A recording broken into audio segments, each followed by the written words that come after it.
Presentamos En 3 Puntos. Flavio Gutiérrez. Ustedes y nuestros invitados analizarán el acontecer nacional e internacional, hechos e ideas que ocupan la atención de la sociedad. Un aporte al debate en busca de soluciones a los asuntos nacionales e internacionales actualizados. En 3 Puntos.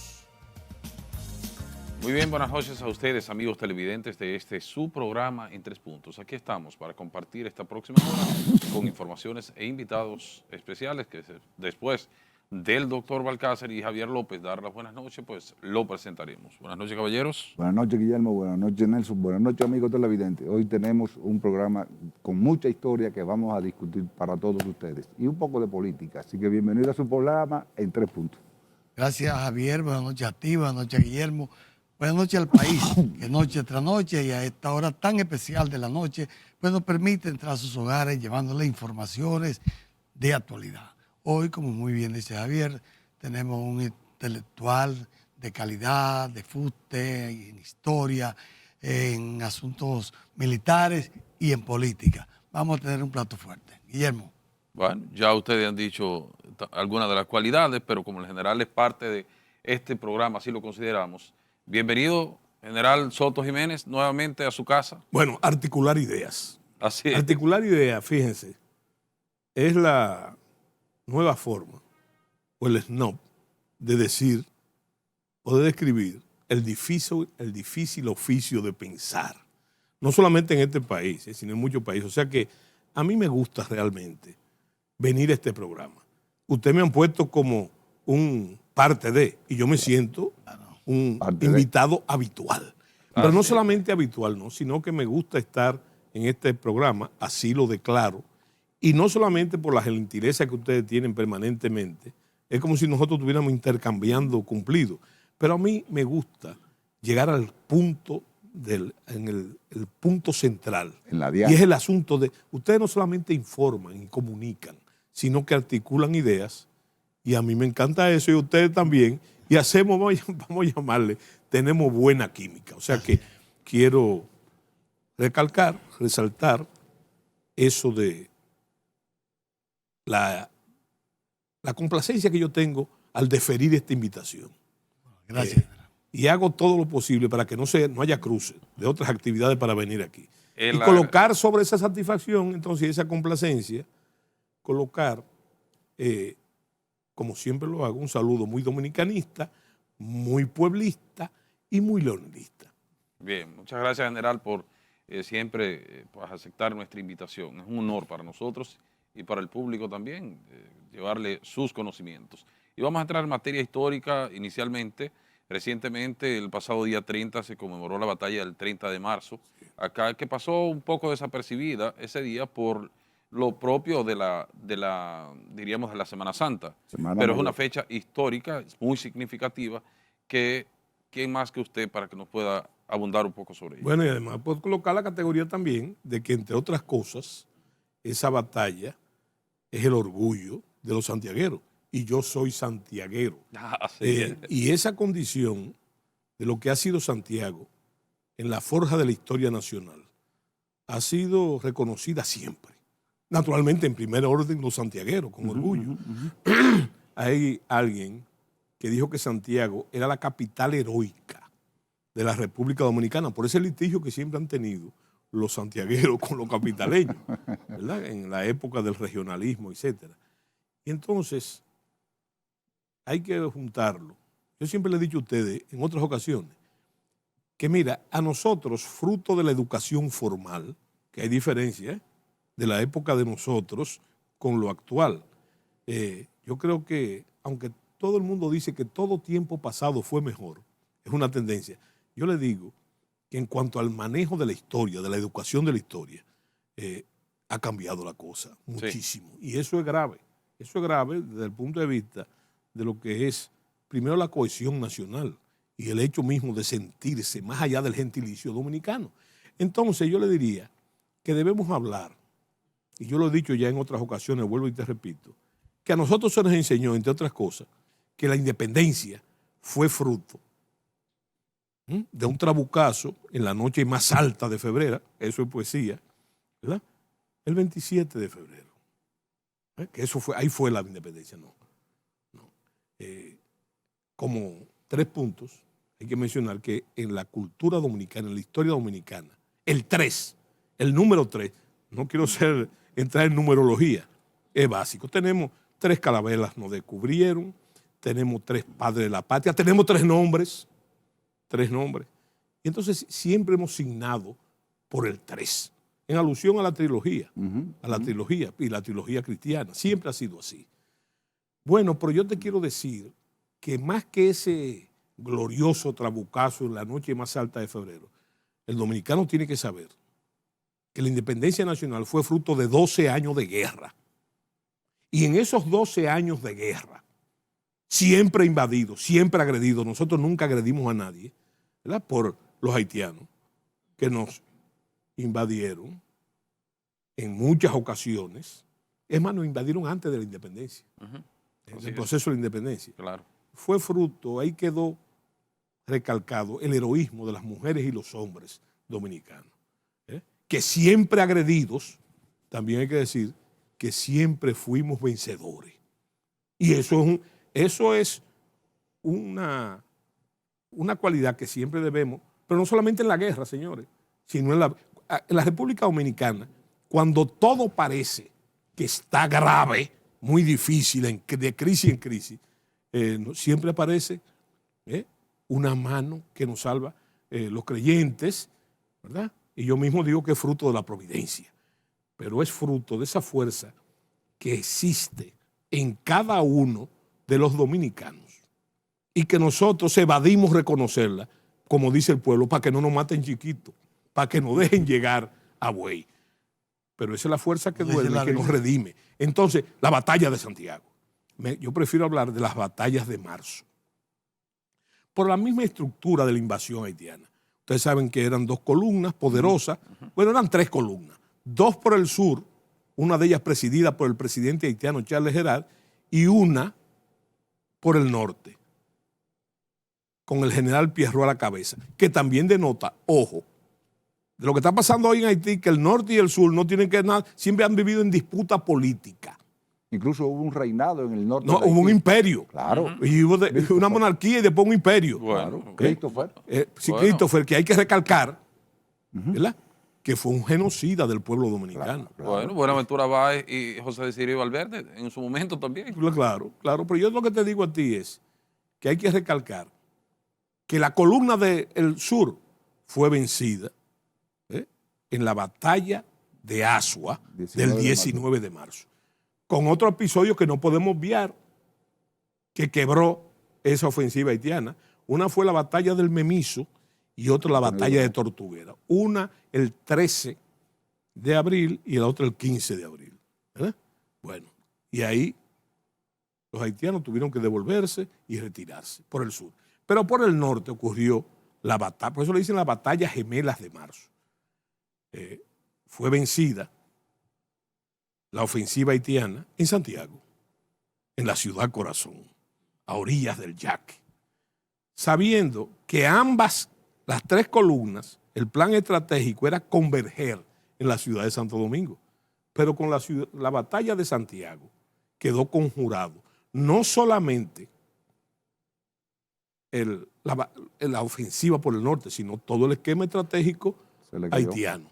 Entonces, señores, hay que declarar aquí el temperamento nacional, porque así como en Asua, la gente del sur tuvieron sus prohombres, Santiago tuvo realmente connotaciones interesantes. Por ejemplo, siempre se habla que el gran héroe de la batalla de Santiago fue el general Imbert, José María Imbert.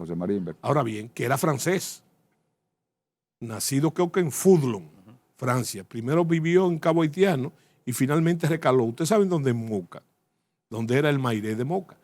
Ahora, esa figura como que logra empañar otro temperamento que hubo ahí. Por ejemplo, la gente no sabe que el verdadero comandante de la batalla de Santiago fue el padre de la patria, Ramón Matías Mella. Y su papel era el que marca la doctrina hoy. Se fue a recolectar hombres para alimentar la defensa de Santiago. Se fue a la sierra, ¿verdad? Y ahí hizo lo que tenía que hacer, ¿verdad? Entonces fíjate un detalle de la doctrina militar de hoy en día, de hoy, que dice, son como unos versitos, que dice que los generales concentran la tropa. Los coroneles dirigen la batalla y los capitanes y tenientes libran el combate. Cuerpo a cuerpo. Bueno, y ahí se dio perfectamente eso. Y hay otro temperamento. Ahí está el temperamento del general, temperamento heroico, efectivo del general Fernando Valerio. Pero también hay otro. Ahí está José María, José María López, el héroe artillero de la guerra, de la batalla de Santiago. Y hay otros. Era mocano ese. ¿Quién? No, pero López era santiaguero, era zapatero. Poéticamente se dice que el Señor dejó la lesna y el martillo para darle fuego a las fogoneras de los cañones de Santiago. Eso es poesía, pero no es verdad. Porque ¿qué es lo que hay que decir? Que los haitianos, desde el 22, el primer año de la ocupación haitiana, afilaron cuchillos para su garganta, porque impusieron el servicio militar obligatorio. Y entonces afilaron cuchillos en su garganta, porque ninguno de esos héroes, ninguno, era un improvisado. Se había formado en la Guardia Nacional. Usted siga ahí, general. Entonces, es cierto que los haitianos tenían mucho más tradición militarista que el pueblo dominicano. Rigurosamente. Bueno, claro. No militarista. Yo creo que hay que decir las cosas como son. Eran más numerosos, estaban mejor organizados y mejor armados porque habían vencido, señores, en la Revolución Haitiana, la ocupación francesa, que como ustedes saben, los remanentes vinieron y ocuparon la parte del este, como se llamaba, y entonces pasó así. Pero yo lo que te voy a decir es que hay que acabar. Es muy poético, yo lo digo, es muy poético. La poesía es la poesía y tiene una connotación muy importante en el pueblo dominicano. Sin embargo, hay que decir las cosas como son. Ninguno de los héroes de la independencia, yo no he encontrado uno y lo he estudiado por décadas, que fueron improvisados. Lo que no se ha dicho que se formaron obligados en la Guardia Nacional Haitiana, y qué bueno que fue así, porque afilaron cuchillos para su garganta, y pasa con todos. Por ejemplo, en el sur tú vas a ver que todos pasaron por la Guardia Nacional Haitiana, pero peor aún, Pedro Santana era teniente coronel de la Guardia Nacional Haitiana. Duarte era militar. Duarte fue cabo Furriel, hizo el servicio militar obligatorio e hizo carrera, ¿verdad? ¿Para qué? Para fines revolucionarios. Claro. Para fines revolucionarios. En Duarte fue muchas cosas, pero la gente se pierde en los caminos que traza su ejercicio. Pero el único propósito de Juan Pablo Duarte era su revolución. Bien. Y para eso fue actor, productor, fue además tramoyista, tú sabes, y apuntador. ¿Tú sabes por qué le gustaba el teatro? No, para llevar el mensaje revolucionario mediante la filantrópica a la población dominicana. Así es. General, con la nuestra suya, vámonos a nuestra primera pausa comercial y de inmediato regresamos con el general Soto Jiménez. Adelante, señor director.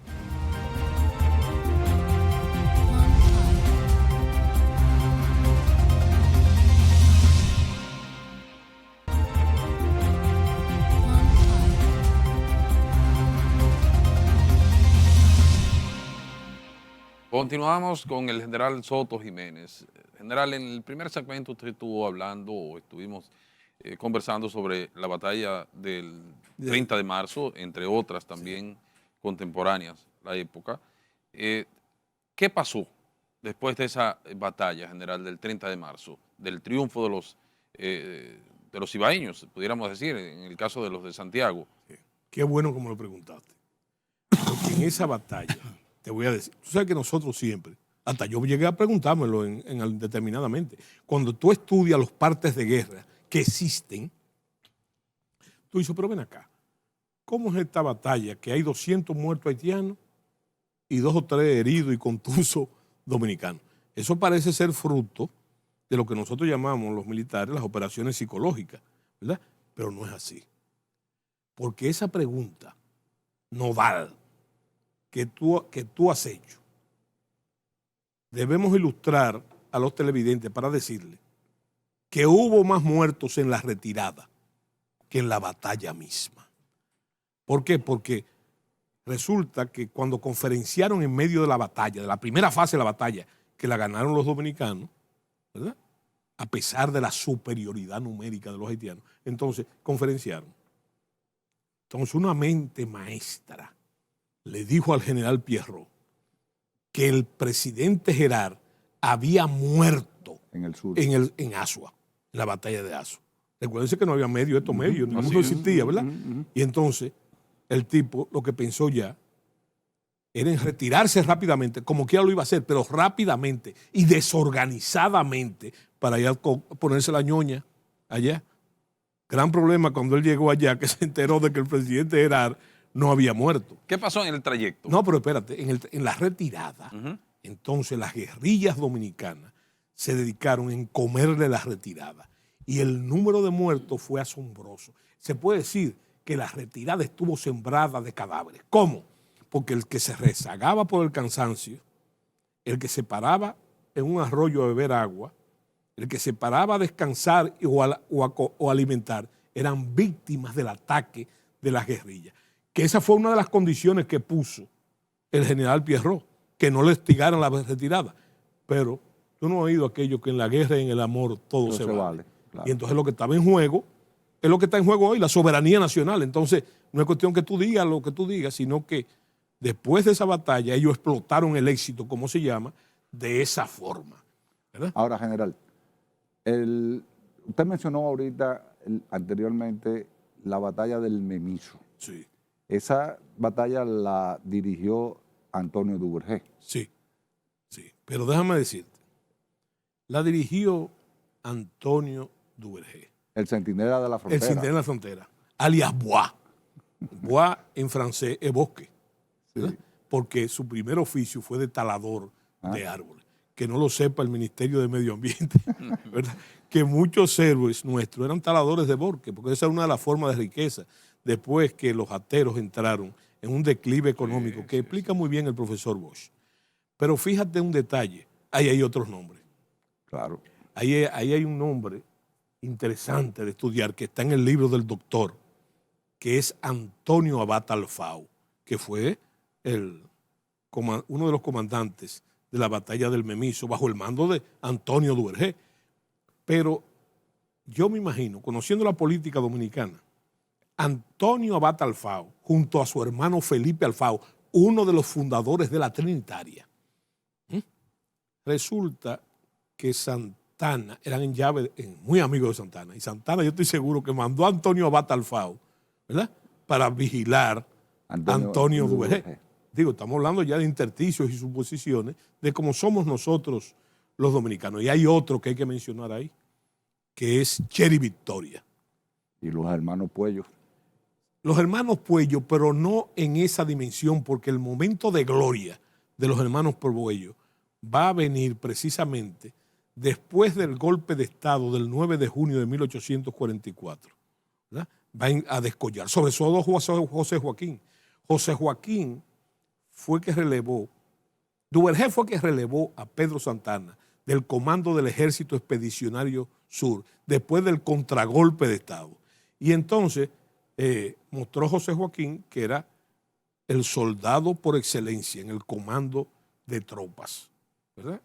Hay una carta famosa que me voy a permitir citar, que Duvergé, después que se vence en la batalla de la Estrelleta en el 45, y hay un sinnúmero de victorias, entre ellas Cachimán, varias veces Cachimán.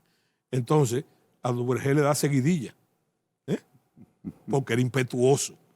Entonces le da por inferir en el territorio de Hondovalle, se da la batalla de Hondovalle, la batalla silenciosa de Hondovalle, que como la batalla de Junín, ¿verdad?, en Sudamérica, fue silenciosa porque no se usaron armas de fuego, sino machete, ¿verdad?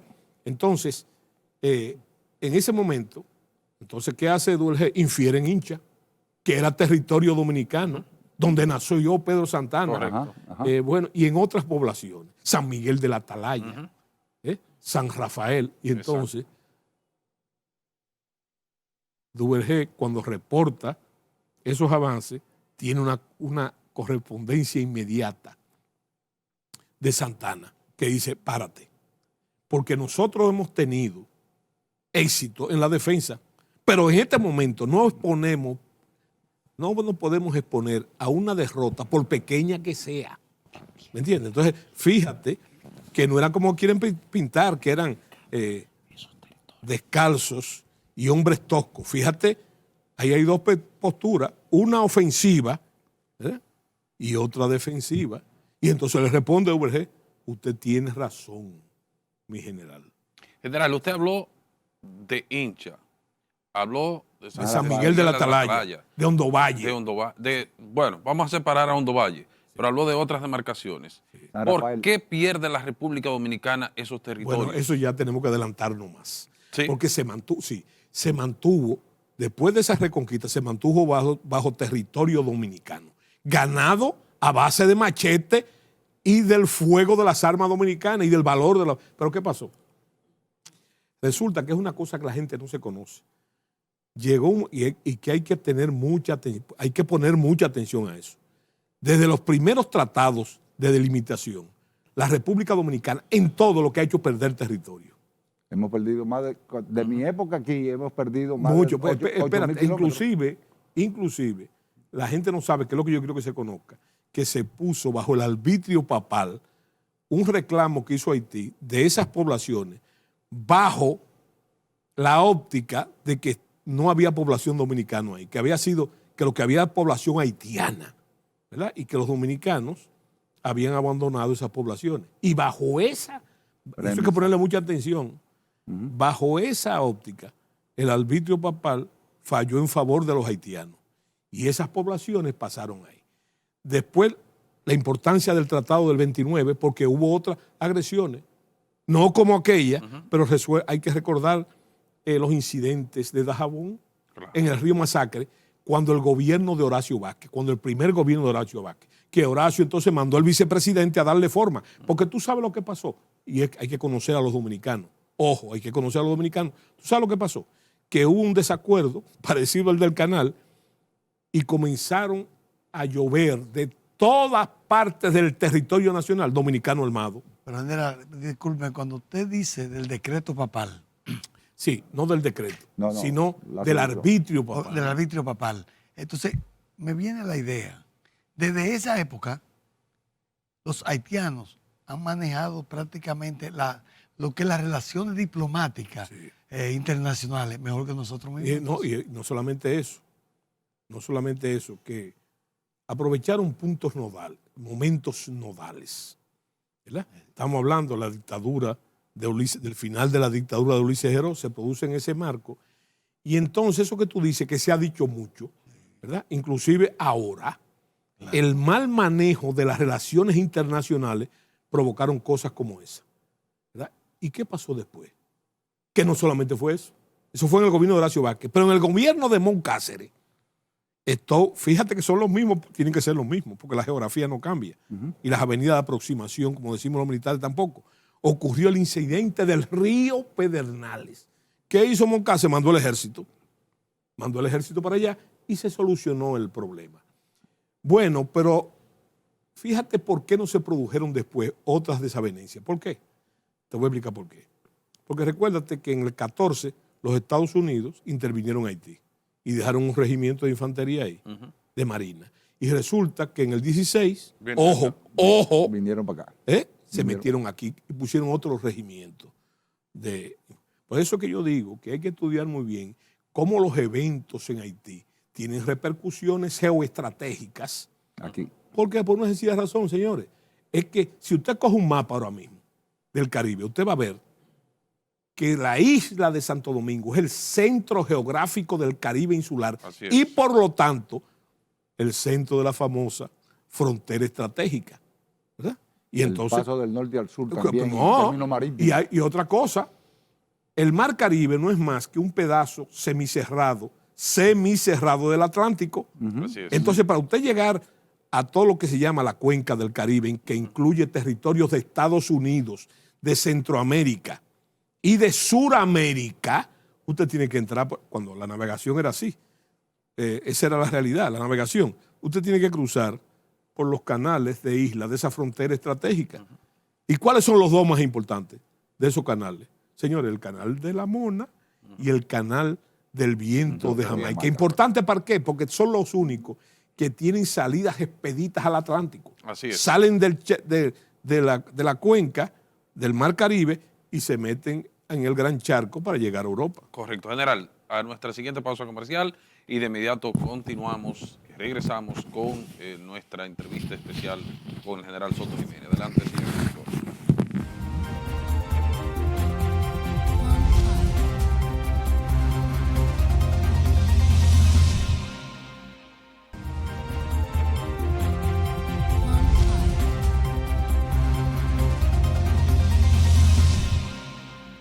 Bien, continuamos con esta entrevista especial con el general Soto Jiménez. Hablábamos de conmemoraciones recientes, de hechos históricos, que, pues, qué mejor que el general Soto Jiménez para conversarlo y llevar esos conocimientos a nuestros amigos televidentes.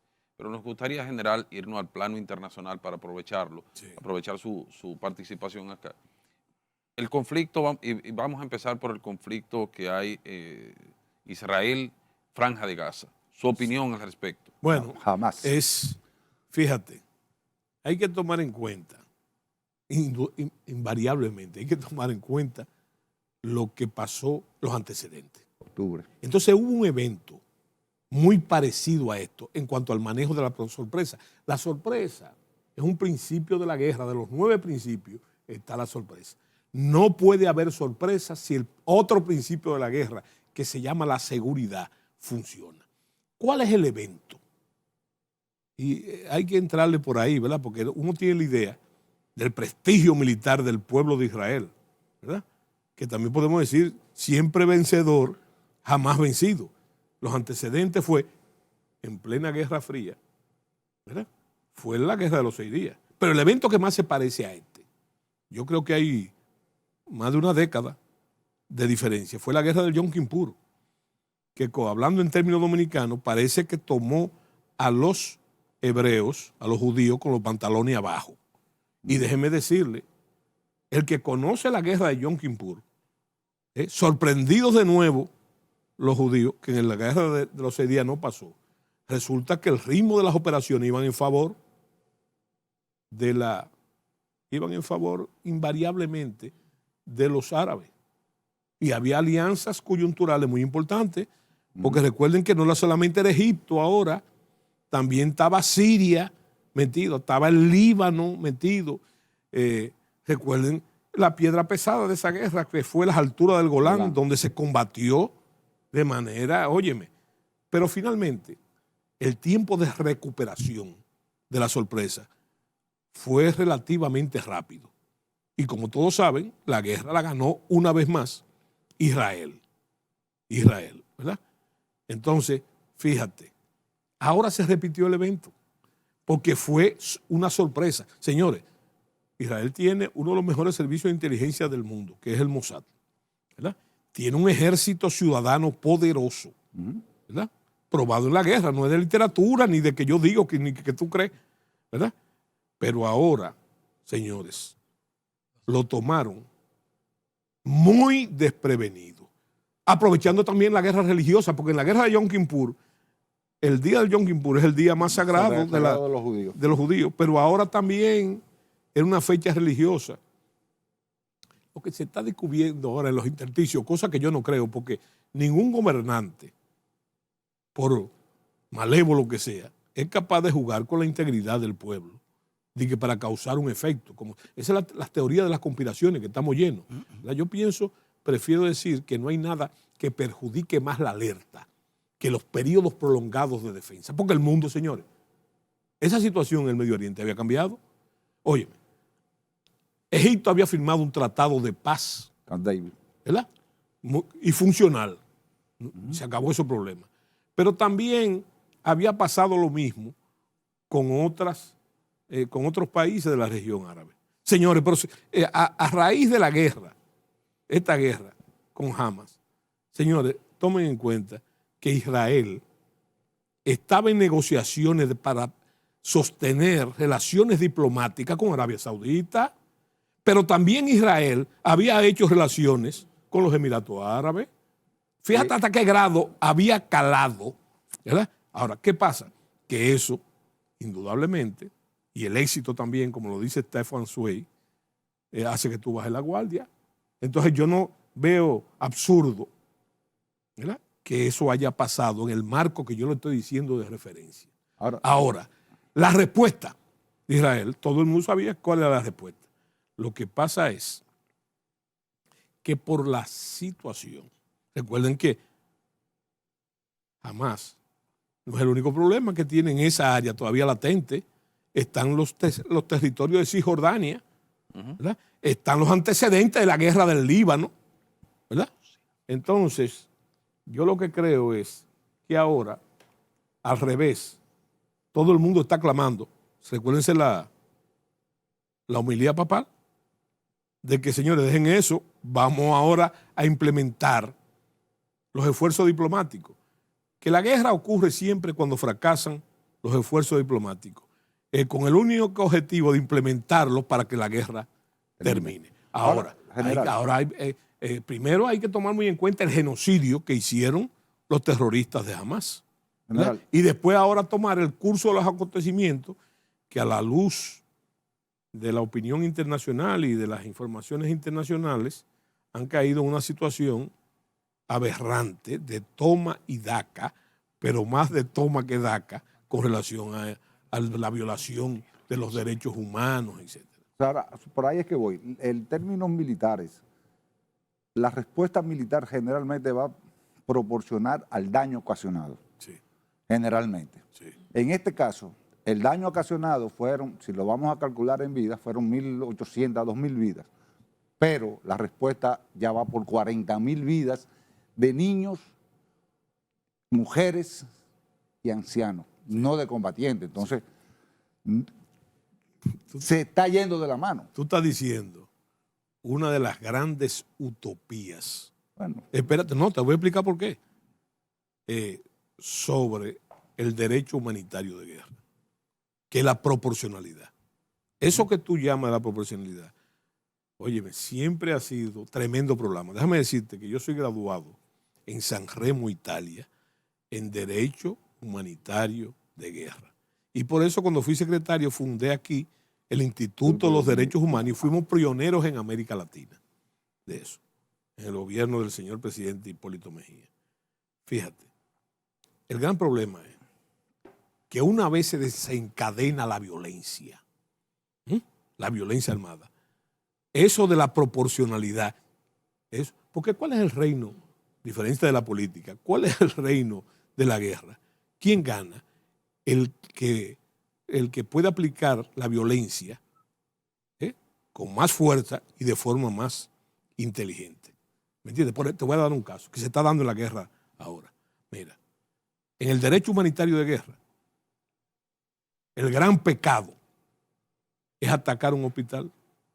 Es más, tanto los edificios que tienen la Cruz Roja, la bandera de la Cruz Roja, que allá es la media luna roja, eso no se pueden considerar objetivos militares. Naturalmente, que en la mentalidad de terrorista, eso es muy importante, si con solamente una bandera usted puede, y un hospital, si usted mete ahí guerrilleros, ¿verdad?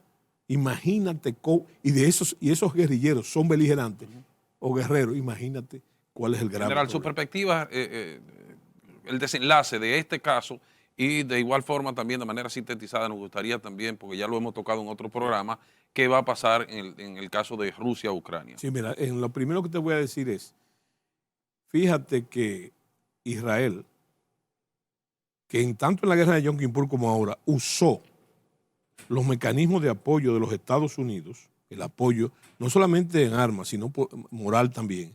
Fíjate que los Estados Unidos están manejando con más cautela que nunca el tema de los derechos humanos.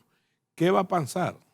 Bueno, ahí tiene que venir lo que siempre pasa, no es la primera vez que pasa en la región, la intervención de la Fuerza de Paz de las Naciones Unidas para aislar el problema y que no sigan ocurriendo.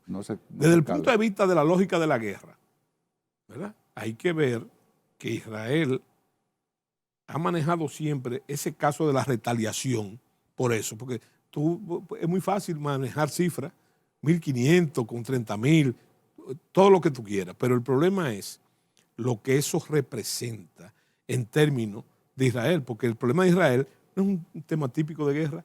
Esa gente se maneja en la supervivencia nacional. Eso no justifica las barbaridades. Ucrania, Rusia. Eso va a pasar.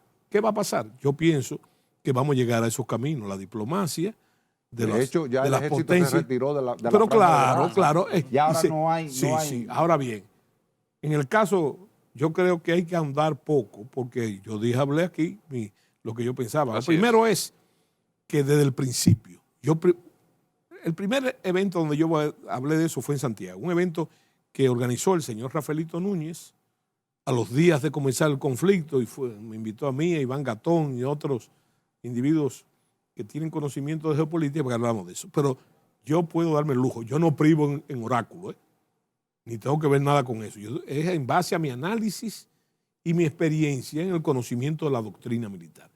Yo te dije a ti primero, y fíjate lo que ha pasado. Primero, eso no iba a desencadenar una guerra mundial. Sí, lo que se desencadenó, yo lo dije aquí, fue una nueva guerra fría, con los eventos típicos de la lógica típica de la guerra fría. Putin lo acaba de reconocer. ¿Por qué? Porque ellos no están utilizando, Rusia no ha utilizado sus armas de primera línea, ni su tropa de primera línea, sino que ahí vamos al propósito de Rusia. ¿Cuál es el propósito de Rusia? El propósito de ese era ocupar a Ucrania, no. Aguas calientes. Sí. El propósito era, lo que yo dije, lo ponía el ejemplo de los paracaídas en la fiesta, en mi época, que después que el tipo se metía de paracaídas, que bebía, comía y eso, preguntaba, el tigre preguntaba, ¿de ¿quién es el cumpleaños? Aquel. Y él iba y le daba una galleta, una pescosada, ¿verdad? Ahí se acababa el cumpleaños, él se iba, total. Eso fue lo que hizo Rusia. No era ocupar, ¿verdad? Porque Rusia está rodeada por los países de la OTAN. No puede sacar sus tropas de primera línea para meterse ahí, sino que quería él. Era un indicio de que Rusia pudiera recuperar el liderazgo que tuvo en la Guerra Fría en un mundo bipolar. ¿Y tú crees que te digo una cosa? Sin dejar de reconocer el signo de la tragedia que pasa en todas las guerras. Lo logró. Porque pasó a ser un país en primera línea, un país capaz de forjar un lío como ese. General. Entonces el peligro de la guerra nuclear, yo nunca estuve de acuerdo. En la guerra nuclear, señores, hay mucho que perder. Así es. Sí. General, vámonos a nuestra última pausa comercial y de inmediato vamos a regresar ya en el plano local y en la política, que usted también domina bastante este tema. Muy bien.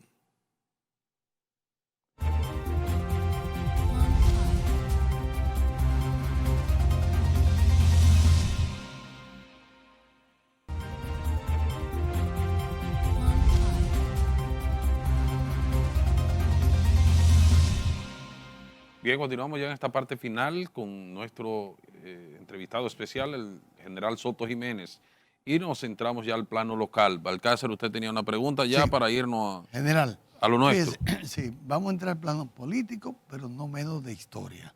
Sí. Usted fue partícipe de primera línea en el discurso que a bien tuvo decir al país el presidente Leonel Fernández en la puerta de la frontera de Dajabón.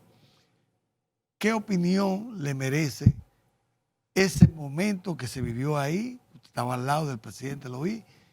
¿Qué opinión le merece a usted ese discurso? Bueno, lo que comprueba el discurso. Dejando a un lado las pasiones políticas.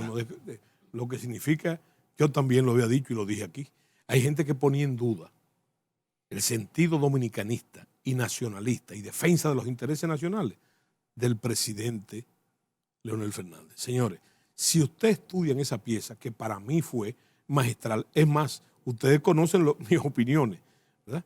Para mí significó un momento no de epifanía, sino de gran satisfacción, porque lo que yo había dicho del presidente Fernández, más allá de esas pasiones políticas, es que tiene un concepto de defensa de los intereses nacionales más allá de las palabras, y él tiene la ventaja de que él los puede demostrar con hechos. Y fíjate que en ese discurso él aclaró cosas sin que esa fuera su intención, cosa de lo que se le acusan, ¿verdad? Por ejemplo, él habló, y eso es una realidad porque todos los vivimos, que la República Dominicana fue el primer país que ante la desgracia del terremoto de Haití, ¿verdad?